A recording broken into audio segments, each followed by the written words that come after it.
নমস্কাৰ সকলোলৈকে প্ৰাতঃ সম্ভাষণ জ্ঞাপন কৰি আৰম্ভ কৰিবলৈ লৈছোঁ আজিৰ দিনটোৰ তাৎপৰ্য।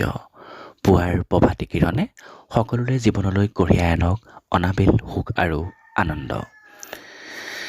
আজি আগষ্ট মাহৰ 7 তাৰিখ সোমবাৰ 2023 বৰ্ষ আৰু অসমীয়া পবিত্ৰ শাওণ মাহৰ 21 তাৰিখ 1945 শক। আজি ৰাষ্ট্ৰীয় হস্ততাঁত দিৱস। চৰকাৰে দেশৰ হস্ততাঁত শিল্পক অধিক উৎপাদনক্ষম কৰি তাঁত শিল্পৰ লগত জড়িত দেশৰ লাখ লাখ শিপিনীক উৎসাহিত কৰাৰ বাবে 2015 চনৰ পৰা ৰাষ্ট্ৰীয় হস্ততাঁত দিৱস পালন কৰি আহিছে। এতিয়া আহিছোঁ আজিৰ দিনটোৰ শুভবাৰ্তালৈ।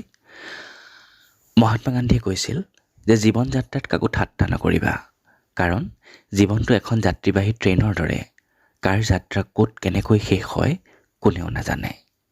ধন্যবাদ।